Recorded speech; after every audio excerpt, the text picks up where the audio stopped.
What's up, everybody? You're tuned in to a live episode of the Juicebox Heroes podcast. I'm one of your hosts, PK. As always, we are joined by the Dubon Fan Club president. Browse is with us as per the usual, sporting a new background for myself. I hope you guys like it. I want to thank Chris, our graphic designer, / a whole bunch of other crap for getting it over to me. A lot of stuff I don't get paid for. Yeah, yeah. A lot of stuff you're paying yourself, right? That's true. So, anyways, guys, how's everybody doing? Getting ready for some really cold weather coming up the next few days. So, y'all having a good week? Yeah, man, it's been a long one. Tuesday, with all the rain that we had last weekend, we got to spend 4.5 hours out judging eight-year-olds on baseball. So, not to mention, I completely underestimated how cold it was going to be, and it was a miserable 4.5 hours. I think we had 130-something kids. By kid number 80, I was done. But so you were okay until kid 80. Like you were good until kid 80. Is that what you're saying? Yeah, that's when I had to really pay attention to what I was writing because I was shivering as I was writing. So you were doing an Oprah and hey, you get a 5, you get a 5, you get a 5. Pretty much. It's like this is gonna be the most stacked draft. Most stacked little league ever. Yeah. Cool. Bryce, what you got, bro?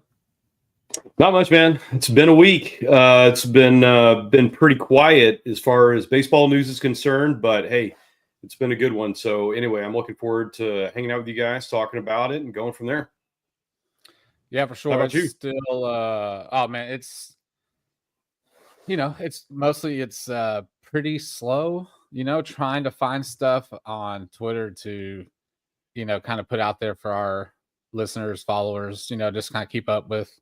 What's going on in the Astros world, outside in the MLB, it's kind of slow. A little bit of movement going around. We'll talk about it, a little bit of it, this episode. But there were a few interesting things that happened this week. We had the international signings on the 15th, a few days ago, right? 2 days ago.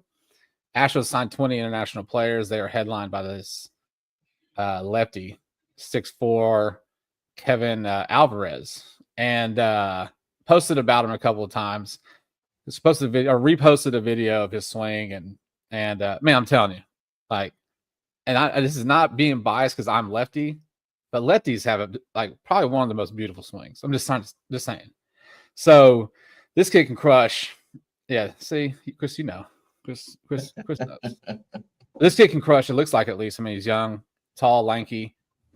I guess the comp would be Jordan for right now as far as potential, not so much at the moment, but he was the headliner for the Astros international class. So that was some probably the biggest thing going on, Astros related. So pretty slow though. Pretty slow. Yeah, I mean, this is definitely that time where it's just you're sitting here and just like this is when you're scouring all of the the articles, and you're kind of looking at there was one that I was gonna put up for this episode, because I'm just scouring and I'm like, oh man, I think it was Climbing Towels Hill. I found an article that was the 15 worst Astros free agent signings. I'm like, all right, let me take a look at this.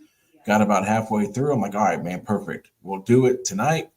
And then I realized it was from November of 2 years ago. So it's like, I had something. It's been tough, man. I mean, it seems like right now there's this massive stalemate between front offices and players and agents right now. And Scott Boras. That's it. Yeah, Scott Boras. Front offices and Scott freaking Boras. Yeah. So, I mean, unfortunately for us, it's just kind of we're just sitting here waiting for something to happen, and nothing's happening, really. Yeah. Other teams are moving. Other teams are doing stuff. Yeah, there's been some moves. Yeah. Very small news. If it wasn't a slow week, that really doesn't make news. Braz, I'm sure you might bring up here in a minute too. Yeah, I mean it's all quiet on the hot stove front. As I was texting you guys earlier, there really hasn't been much. But the loser of the week's got to be Scott Boras. I mean, because he's got talent sitting there, trying to get a ton of money, trying to get a ton of years, and maximized everything. And I'm trying to figure out, when is it going to come to the point where all these big names are going to realize Scott Boras isn't helping you out? I mean, he really isn't at this point. Look what he did last season. Look at what he did this season before. I mean, this has kind of been of a 3-4 year trend, and it's only gotten worse. And it's, you're seeing front offices, like you were saying, just kind of stonewall him. So we're seeing little bitty moves, that are coming through. Like the one that I texted right before was, Winker going back to the Mets for 1 year and $8 million. I thought that was going to be a good prospect for us, but I mean, still, that's not a huge, like signing or anything. It's not going to like move the needle by any means for anybody, but at the same time, that's what we've got. So yeah, that's how this week's been. Did y'all see well, did you see that Tucker and the Cubs agreed to 16.5 million? Oh, they finally agreed? They did. So it could be at FanFest, or their version of FanFest. I just saw that like about 20 minutes before it went on. But that's not what I was going to bring up.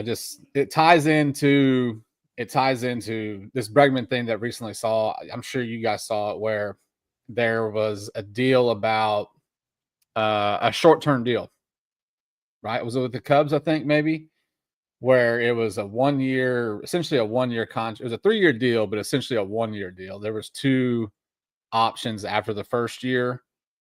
Did y'all see that? Yeah, I did. It's just, when I read that, I just got kind of like Carlos Correa vibes, where it's like, that's the best comparison, because that's the first thing I thought of. Because it's like, you look at when Correa was up for free agency, and I think the Astros had offered him what was it, 5 years, 125 or something like that, somewhere around there. Yep. Yeah. And then he shot it down because he had this belief he was going to get 10 years, 250, like Corey Seager did. And I think it was 2021. And then he ended up signing a deal very similar to that. I think it was a 3-year deal with opt-outs after every single year, which then he opted out. And then he got a deal from the Twins for essentially, like I said, once you compare it towards signing in Texas or Houston, you don't have the state taxes here, stuff like that. So you take all the state taxes that he's getting slashed out of his paycheck now. It's essentially the same deal he would have got here. Same thing with Bregman, man. And, like I was talking to the older guy that we work with, David, I was just telling him, I was like, teams are a lot more now. They're a lot more, analytically driven, as far as like, they're going to look at guys like Santander, right? He's had a last couple of good, decent years. But is that decent years worth 5 years at $20-something million a piece?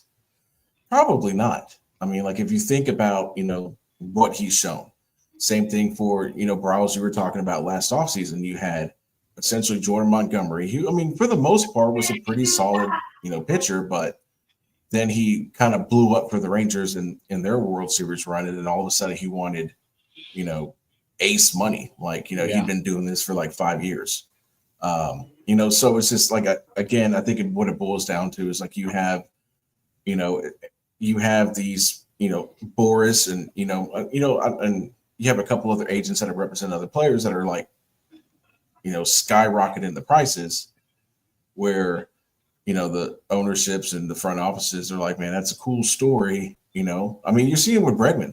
You're seeing it, he's a perfect example, so do I think at the end of the day, I think at the end of the day, he's going to get something a lot close to what the Astros offered him. He might get maybe a little bit more money, but I just don't think any team is going to seriously look at him for 7+ years. I thought 6 from the Astros was pretty generous.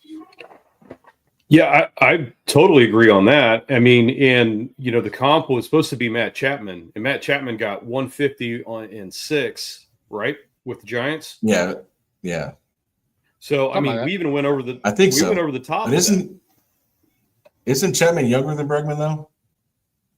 They're pretty close to the same age. No, I think Chapman's older by a couple of years. I think. Wasn't it 185? 185? I thought. I thought it was. I thought it was 150 something. I'd have to go look at it, but it was comparable though to what we offered Bregman, and I think now he is very, very much regretting not taking that deal. I've read an article this morning where it was saying that Boris had gone back to the Cubs to try to see if he could get something going, and the Cubs said, "Yeah, no, thank you. We've already moved past that." So he's running out of places to go, to be honest with you. I mean, could he come back here? I guess, but what are we going to do with him at this point? I mean, we put him at third, then you got Paredes out of place. I mean, we've talked about this probably 100 times, but it's like the Cardinals are really trying to move Arenado over to Boston. If that happens, Bregman is screwed because the Tigers don't want to pay the money he's asking. Red Sox will be out of the picture. Mets aren't paying him. Yankees aren't paying him. Nobody's doing it. There's probably one team that's desperate enough to pay him right now, and that's because they've missed on every single big free agent, and that would be Toronto. Jays. Yeah, I totally agree. I still don't see them giving him $200 million. Like $200 million is a pipe dream. No, he's Bregman's also what we offered. Yeah, no, I agree. But there was Bregman also doesn't want a short-term deal anyway, right? So he's not looking for a 3-year deal. Where really it's just a 1-year deal with 2 options. He wants a long-term deal. Well, I mean that's cool. You can want what you want, but the market's going to dictate what you want. So I was going to say, he's at this point he'd be lucky if anybody offers him a contract. Much less, the length of it. Look, he has. We all know the history of the slow starts this guy has, and if you're talking about missing any type of spring, training because he's unsigned. I mean, I know he's going to be doing work at home and all that, right? But you're talking about a late spring training start, so it takes you longer, in April for you to get going than it normally does. Possibly. You better go sign up for like late season DR ball or something. I don't know, just to get some swings in. But the one thing I also noticed, I did notice too, though, this week, and this was something funny, and I did not text you guys about this. I was at the grocery store and then read an article about it. Yeah. HEB pulled them. Oh, they pulled the Breggies? Breggy bomb salsa, yeah. Well, I'm just letting you know that the quesadillas at a really good Mexican restaurant used to have Breggy quesadillas. They do not. And those were fantastic. And those were really good. But their brisket quesadillas are phenomenal also. So free plug. Now they are the please send Paredes quesadillas. Please send the brisket quesadillas. Yes. You don't have to pay. You can pay us in quesadillas. Pay us some food and queso. There you go. I mean, at the end of the day, like I did read that somebody, I forgot who it was. Was it Santander now coming back and saying that he'll take a shorter deal than what he was asking? Was it him? Yeah, he said he'd take a 2-year deal. Okay, well, there you go. Because this kind of leads into one of our talking points. And I looked at something earlier in the week, and I tried really hard to anything that kind of caught my eye, trying to write down. But they were showing all 30 MLB teams what their ending payroll salaries at the end of 2024 as far as the regular season to where it's at now. And I think so when I looked at the Astros, and I think they were at 264 at the end of last season.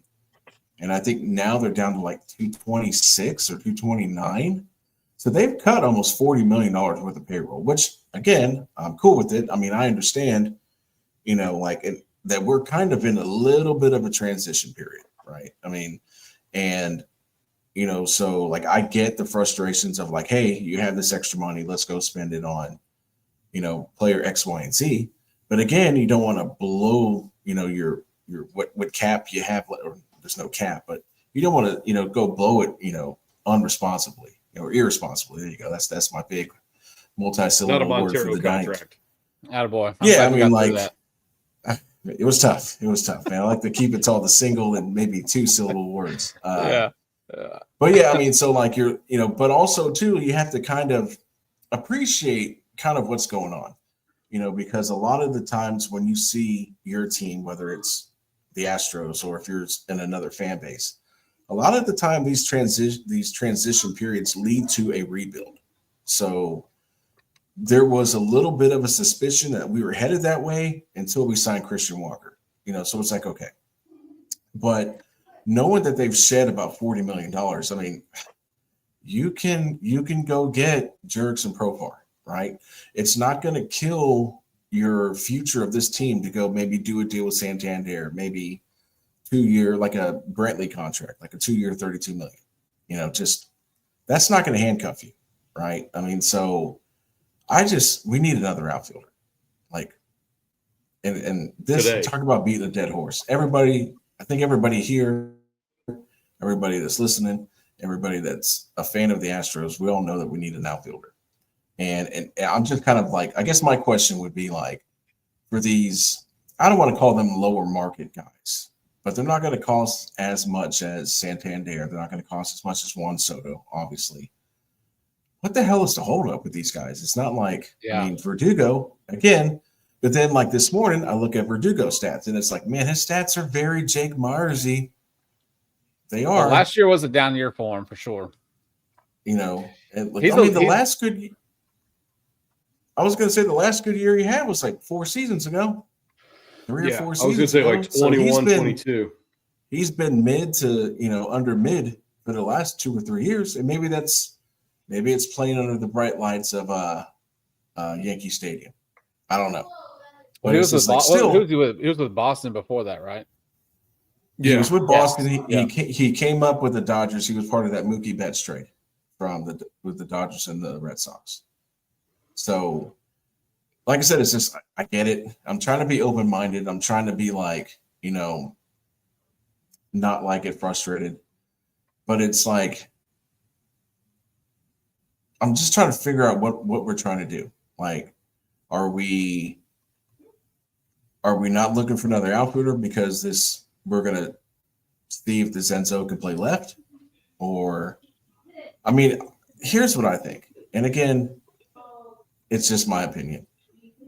I would think if you're going to move the Zenzo to left field, have him start the season out in AAA so he can learn how to play left field. Don't just put him through spring training and then throw him on the big league roster opening day. It's easy, Wash. So Tell him. Yeah. I mean, so that's kind of what I don't understand. So if the rumor is true and they're going to have, DeZenzo play left field, which I'm all for. I mean, you should probably learn it.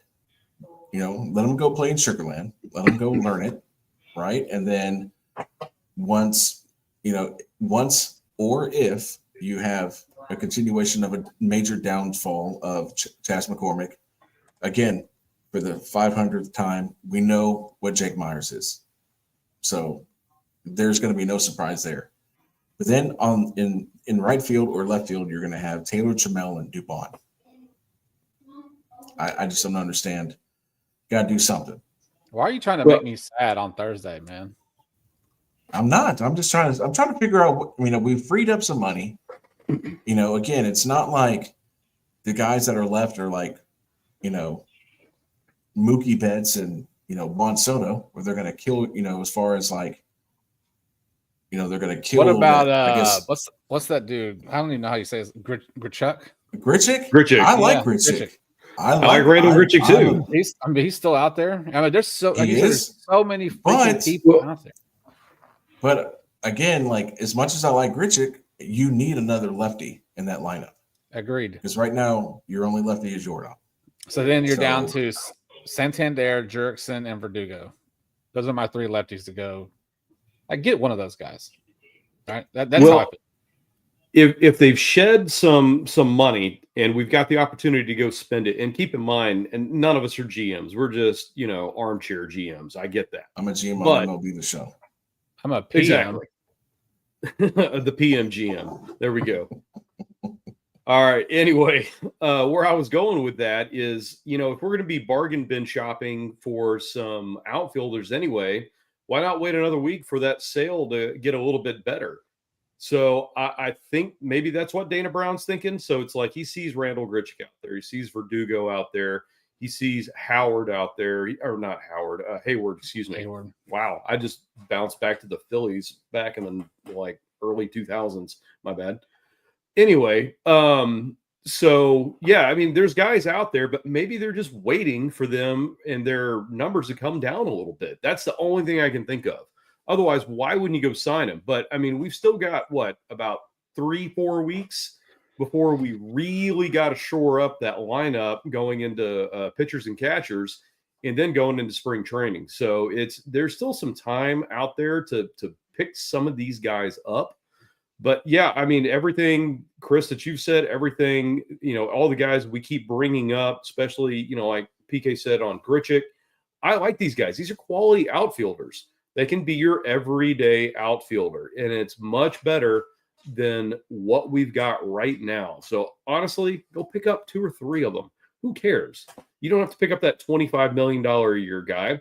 Go pick up 3 $7.3 million, a year guys, and call it a day. So I guess my question is this. So I'm drawing a blank. Who's the guy that just signed? Winker. Yeah, Winker. Jesse Winker. Do you think the Mets overpaid for Winker? Because his deal was a 1 year, $8 million. Nope. But he's not starting though, right? He's a backup. I mean, he is for the Mets. He'd be starting for us. Well, for the Mets, yeah. Well, what I'm saying is that I would take it. Yeah, I mean, but what I'm saying is like that drive up maybe now Verdugo's thinking, well, I was going to settle for 4, but Winker just got 8. Maybe I'll aim for 6.5. And the Astros, if they've had these conversations, are like, man, that's a cool story. We like your tattoos, but not $6.5 million. Are you saying Verdugo's less of a player than Winker? Yeah. If you look at their stats compared to last year, if you look at the last 3 seasons of Verdugo, yeah. I would say offensively, Verdugo's stats, at least last year, was very comparable to what Jake Myers did last year offensively. I mean, he hit like 230 something last year. And I think, not to get super crazy, like his OPS was like 6 something. So it's not like. Feed me more analytics, Chris. I know it's right in front of you. Feed it. It's not right in front of me. I'm going off of what I looked up this morning. No, I think you're probably right though. With Winker signing that 1 year, 8 is probably reset market for those tier of outfielders, right? I bet you front offices didn't have them rated that high, probably. Probably not. You know what I'm saying? So here's the thing. My thing with the sitting and waiting and not doing anything is that when teams start to move on these players, then you end up getting stuck just hurrying to get someone because you need someone, I think. And then you get Jason Hayward. Well, and you get and you have people falling in love with Jason Hayward when it's hitting 215. Like, cool. Hey, I saw you pointing that at me. I'm really not hating on the guy. I mean, like, he's like, it was what he did for us in the last half of the season. Like, probably a little bit more than I expected from him. But you end up with a Jason Hayward type. Right? Well, it's a fine line we got to walk, because it's like, are they too expensive right now and it's going to come down and then you strike right there? Or do you wait too long and then everybody else signs? And then all these guys, like you're saying, like Jason Hayward, want money up here. So I don't know. That's why we're on a podcast, and that's why Dana Brown is sleeping nicely tonight, playing golf in the morning, and then looking at the outfield market again sometime in the mid-afternoon. I mean, but a handful of those guys, like you talked about Hayward, you talked about Winker, who signed today, you talk about Verdugo, Randall Grichuk. I mean, those are 1 year guys. I mean, so if you're, if you're apart less than $1 million, let's just say, I mean, if you're apart by like $500,000, give them the $500,000.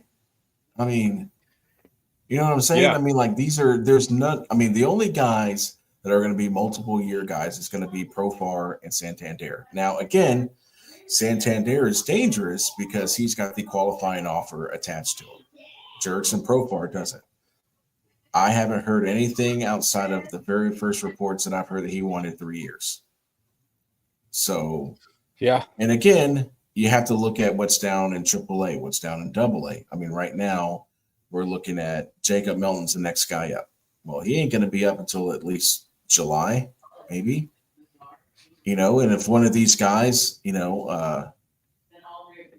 performs above expectations, you could probably let him, take over the reins, in 2026. So you don't have to rush him up. But I mean, like, I feel like, like someone like Profar. I know we're all team Profar. I mean, this guy, switch hitter, plays like 19 positions. This is a guy that you can, as long as you're not paying ridiculous money for it. Yeah. This is a guy that can help your team over multiple years, not just, he's a lot slower than this guy in AAA we want to call up. Well, great. Move him to backup shortstop. You can get rid of DuPont. I'm good with that too. So. Got to change your name then. Hold on. Let me see. Uncle. I don't have Uncle Mike's number, but it'd be nice if we could give him a call real quick. Say, hey, you want to come play just for 1 year? Why not? Where's he going to play? Well, right now he's – dude, I'd put Uncle Mike in left field. Why not? You can't throw. They not have him. Who's going to play Old center? Man rolls out of bed. Cesar Cedeno? Hit a double. No, he's a professional hitter. I get it. It was awesome. But hey, look, so we can sit here and talk about outfielders. We do it almost every episode because this is what the club needs. But we got some positive updates on JP France. Who has that? That would be Mr. Bryles. Yeah, so we had 2 articles come out. It was the first one was Astros Beat with Brian McTaggart. He had that one first. And then they pretty much ran with it on MLB trade rumors. But he's had no setbacks. I'm just basically going over the entire article. So he's had no setbacks. They've said that he's actually been outperforming what his rehab assignments have been, and they're looking at him coming back even earlier than expected. So we're looking at getting him before the All-Star break, which that is absolutely amazing. If we can throw him into the rotation and he's effective and we're not trying to bring him back too fast, I think that would be a huge, huge jump on everybody else, because every year we see this. We get through April, we get through May, and then sometime at the beginning of June, one of our starting pitchers goes down. And it's not just us, that's every team. You're going to see like every team at the beginning of June having some little knick-knack injury or a major injury, one of the two. So I think getting JP back at that time is going to be absolutely amazing. And I'm not just talking about him coming back into, like starting his rehab assignments in single A, double A, triple A, and then moving back up. They're saying he's going to be big club ready before the All-Star break. So I think that's a huge, huge deal. Yeah, I mean, he was big for us in 2023. He was our, I guess you could say he was our breakout star. It was me kind of put him up there with Chaz in 2023. I mean, but bullpen the rotation was beat up. And then the last person anybody had on their bingo card to come save the rotation was JP France. And he pitched fantastic, got hurt. Then the Astros went out and admitted that they rushed him back, which is why anytime that you say that the Astros think he's going to be ready early, I'm like, nope, just whatever the time frame is, don't rush him. We're already 0 for 1 with JP France on rushing him early. So that's good to hear, because I think I heard something that's saying that Garcia and McCullers aren't going to be ready for spring training. So, yeah. Well, that's definitely good news on France. I'll take it. I mean, I'll hold my breath before the All-Star break. So definitely some good news. I mean, it's better than having a setback. Yeah, and it's I know that, Chris, to what you said, the Astros have cried wolf on that before, where it's like, oh no, he's going to be fine, don't worry about it. But honestly, the way that the article was written and the way McTaggart broke it down, I do agree that with what he was saying and everything in that article. So anyway, if you guys aren't subscribed to Astros Beat, it's very easy. You can go on there on the Astros website, jump on that. But it is, from what he said, and from the article on MLBTR, yeah, I think it's going to be a positive thing here. I don't think this is actually smoke and mirrors on this one. No, cool. I hope it's not. I mean, I'll take it. Like I said, I mean, depth, starting pitching depth is always a good thing. So You can never have too much starting pitching. never have too much starting pitching. We had a loss in the baseball world today, fellas. Oh, yeah, that sucked, man. I mean, Yeah. like honestly, when I first heard, I was like, man, it sucks. You know, because I remember, I don't even remember him for like being the Brewers announcer. I remember him from Major League. Yeah, that's the first thing that comes to my head, right? Yeah, you know, him being Harry Doyle, and I'm sorry, I mean, like, I know a lot of people like, you know, like Field of Dreams. I don't know people like, what was the movie with Roy Hobbs? Is that The Natural? The Natural. Natural. Yeah, that was a natural. Yeah, I mean, so in my opinion, the best baseball movies have to be the first and the second. Anything else, I refuse to acknowledge. The first and second Major Leagues. Those has to be. What about hilarious? Like, what about Angels in the Outfield? You didn't like that one? Maybe when I was like 6. Yeah. Maybe 36.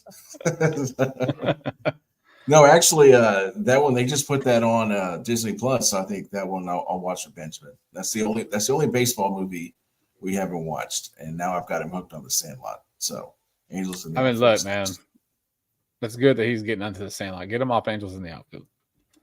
Well, in the outfield. So okay, good. But no, it's yeah. My association with Bob Uecker is Major League, and again, like Chris, I forget that he is, you know, Brewers baseball, right? So, you know, it's just, it sucks, man. It's just a legend in broadcasting. Yeah, I mean, it kind of like I almost kind of had to double check it because I felt like, you know, he was kind of one of those guys that you thought like was immortal. He was never going to die. And then you see it today and it's just like, man, that sucks. Yeah. Now I need to watch Major League. So that needs to happen. Yeah, that's going down this weekend. This game brought to you by Christ. I can't find it. To hell with it. Yeah, no, it's trust me, man. I quote that movie all the time, and like 90% of them are Bob Uecker lines. And not only that, you're right. It's him actually being the broadcaster for the Brewers. I mean, that was so much fun listening to him. When especially like when I lived in Arizona for a while, and I'd get the MLB package, and if there's nothing on, I just throw on a Brewers game and put it on the Brewers broadcast just so I could hear him. But they were showing like highlights of all like the Miller Lite commercials he made back in the day, which was hilarious. The dude was just funny. And obviously I never met him, but you know, there were plenty of guys that were saying today, like he was the nicest person you could ever meet. He would absolutely say hi to any fan, anything that recognized him. So RIP Bob Uecker, but yeah, he's going to be missed for sure. Yeah, definitely. All right. Now that I was gonna say, now that we've officially you know, brought down the emotions of the episode, we'll go ahead and bring it back. Technically you started it with the outfield talk about what our outfield looked like, and then I figured I just wanted to keep things moving, and so I brought up the Bob Uecker to close it out. But yeah, let's go up top. Let's bring it back up the hill. All right. So I did see an article in my diving through the Titanic wreckage of anything we could talk about. And I found an article, and I don't know how legit this was. I mean, like, it felt like it was more of those, like, when you open up, your homepage, whether it's, you got all the news articles and it's like Astros signed former, like there's like the whatever. So I read it, and it was the details finally emerge on the potential Kyle Tucker trade to the Giants that never happened. So I said, I'm like, okay, all right, now we have something. I went ahead and clicked it. I read it, and it was a whole bunch of, I think it was something that we all pretty much knew. But if you didn't, so the reason why Kyle Tucker wasn't traded to the Giants is because the Giants refused to give them their top prospect I think he's a first baseman, power hitting first baseman. Bryce Eldridge, the end. That was it. So it was just a good kind read. of like, it was like I had to read it twice just to make sure that I didn't like miss like the entire package. But it was essentially 3 paragraphs that they could have summed it up in one sentence. So it was potentially a 1-for-1. That was it. No, like they said that there was other players, and I'm like, okay, keep reading. And the only one they talked about was Bryce Eldridge. I'm like, okay, I get it. So he was supposed to be in a couple of trades though, and the Giants were just like, absolutely not. We're not even going to think about it. Like he is off the market. But yeah, I mean, if we would have got him, he would have slid right into our first base spot easily because he's supposed to be MLB ready coming up. What, this season? I know he's going to at least make a debut this season. Yeah, I don't know if he's going to be on the starting roster, but yeah, I don't think he'll be on summer. I think it'll be more like June, July, around that time frame. Because what these clubs will do, they'll wait till whatever that date is that they have to surpass. Oh, the Rule 5 date. Year control. Yeah, or whatever it is, they gain an extra year of team control. Yeah. So like I was talking, like I said, going back. This morning I ran into our older gentleman that we work with, and sometimes I like to rile them up. But I had a pretty honest question. I asked him. I was like, "So, as an Astros fan, what would you rather happen?" Because I think we kind of know that Fromber won't be back next year, right? So, as an Astros fan, and like I said, I think I know what the answer may be. Would you rather the Astros make a run for the playoffs and let's say they get bounced? I don't know. Let's say they get bounced in the ALCS, and then Framber walks, or would you rather them have a mediocre season and where they can trade him at the trade deadline for prospects? What would you rather? PK, go for it. I thought you were going to tell me what David said. Well, I mean, David's so tapped out, because like David's saying, so David is old school baseball guy. So like all of this stuff about like, the fact that there's still so many players not signed. He's like, the game's ruined. Old man, yelling at what is the old saying? Old man yelling at Like, get off your lawn. Yeah, something like get that. Off my lawn, guy. But eventually he would say, like he said he was good with either one. And I was like, well, I guess that technically answers it, but I was looking for an either or. Was kind of what I was fishing at. So, okay. I don't want them to have a mediocre year, right? Because that's not what we're accustomed to. However, you could get a lot of good talent back. You should get a lot of prospects back. Yeah.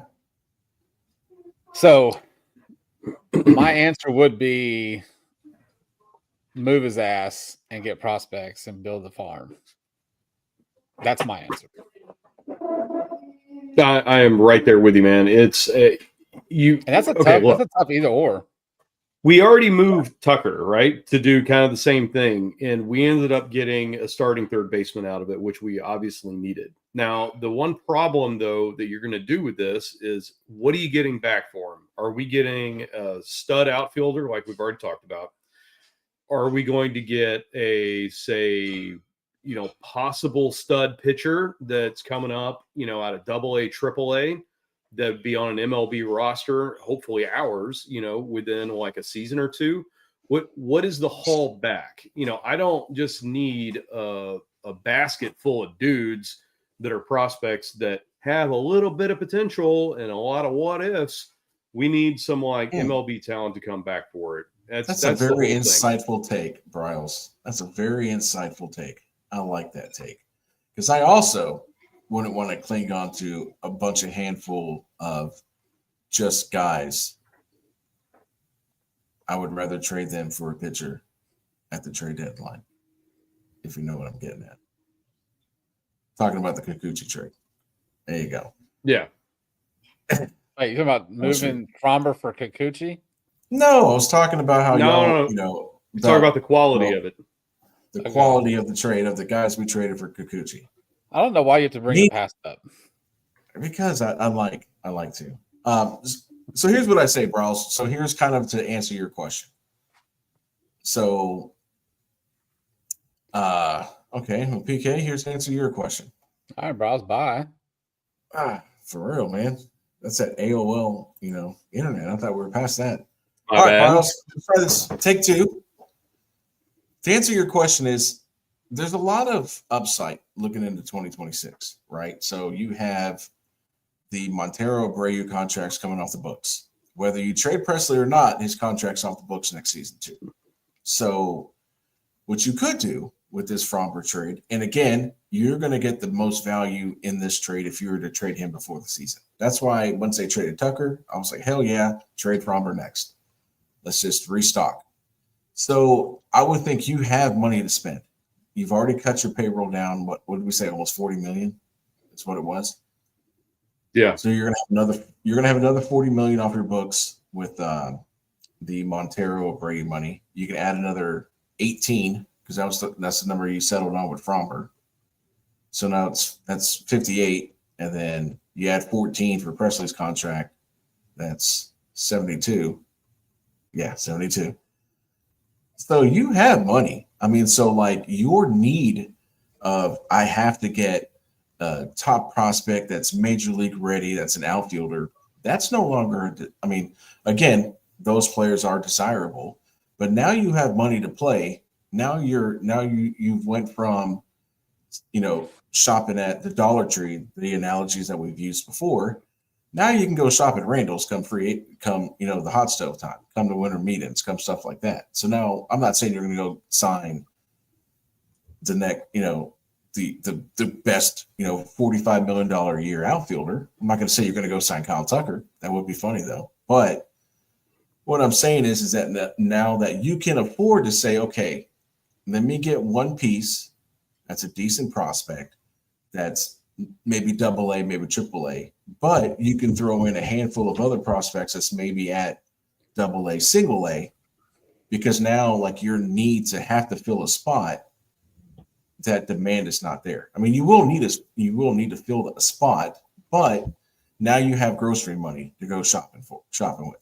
So it's not like going into this offseason or last offseason where it was like, hey, we're trying to be underneath this tax threshold. Well, you just shed a crap ton of money between these last two off seasons.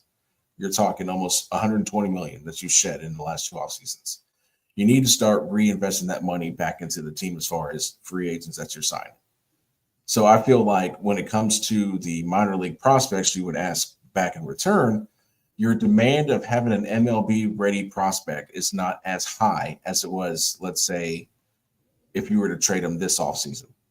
Like if you were to trade him right now before the season starts, you need a starting outfielder. So your return, just like for the Kyle Tucker trade, some people said we didn't get enough.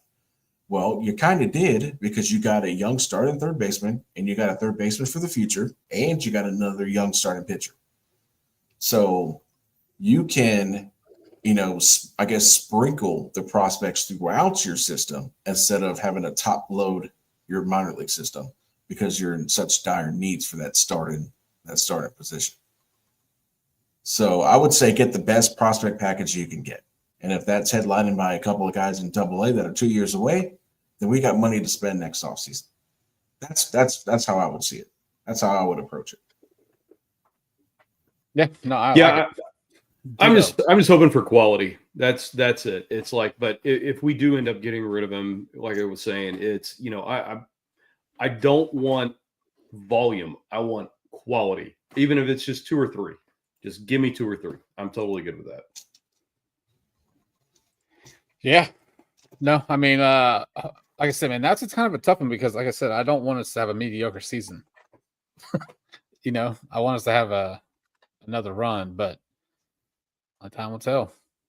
I agree. I mean, it would be tough to see this team struggle and not make the playoffs and maybe have, like an 81-81 season. That'd be really tough, especially since we've all been spoiled, right? I mean, if you're an older, not just an age, but older fans that followed this team before they went on this run to, yeah. I mean, so for us to like see where we started from to the last 10 years and then to slowly go back. But like, again, like I've always stated, I'm okay with taking a step back for one season to restock and retool us for the next 7 seasons. So I'm okay with that. Yeah, As long as I it's agree. not a tear it down, trade Jordan and all this other stuff. I don't think I could handle it. I mean, I would. I'd deal with it, but it would be sad to see. Yeah, it would suck. I don't even want to say it, but have to go back to the early teens. You know what I mean? Oh, Right. yeah. Oh God, it'd be terrible. But hey, 107 losses. Whew. 100 plus losses 3 years in a row. No, don't. I'm not signing up for that. I'm good. Been there, done that. Yeah. But hey, I want to thank you guys for this episode, man. This was a great one. This was a good one. I enjoyed it. Please remember to follow us on X. If you go to Xbook, you won't find us there. We're only on X. So, But that gives you a chance to create your own website called Xbook, and then maybe you could be a billionaire. You know what? That'd be a lot cooler if that happened. I'll tell you that. Yeah, there it is. We could be sponsored by Xbook. There you go. I like it. Sponsored by Xbook. Go follow us on Twitter at Juicebox Heroes. On YouTube at Juicebox Heroes. Please, for YouTube, go and subscribe. Go and subscribe over there. Facebook at Juicebox Heroes. Follow us there. Bryles has one thing he wants to bring up. So, Bryles, before we get out of here, sir. Yeah, go like and subscribe on YouTube, on X, and on Facebook. We're going to be doing a giveaway, probably live. We're going to talk about that a little bit more. But anyway, we want to hook you guys up with a little something for following us, taking care of us, and joining the show. So anyway, looking forward to that, guys. Go like and subscribe right now. Yes, sir. Chris, you got anything? No, I mean, you guys, both of you guys here, you guys be careful over the next, the freeze that's coming or snow, whatever it is. I hear it's like 5 to 6 inches where we're at. So everybody else, again, I want to say thank you for you guys taking the time to listen to us as we continue to, march on. We've been going strong for a year now, and we're looking excited. We're almost getting close to spring training time, so everything will pick up then, and we'll be ready to rock and roll. But again, thanks for listening to us. Yeah, Bryles, you have something else? I got one more. Sorry, guys.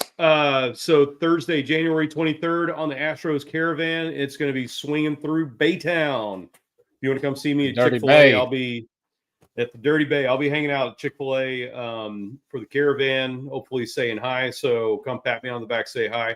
And then after that, on Saturday, the 25th, we've got Astros Fan Fest, obviously down at Dakin Park. So I will be there. If you see me, say hi, high five, and let's go Stros. Absolutely. Don't forget the Texans play this weekend against the Chiefs. So hoping Houston, I hope they beat them, man. I can't stand those guys. But they're not. I know. Let's talk for another show. But thanks everyone for tuning in. For everybody continuing to follow us and supporting us. We will be back next Thursday, same time, same channel, Juicebox Heroes podcast channel. Until then, y'all be safe. Have a good weekend. I'm PK. That is Areno. That is Bryles. Go Astros.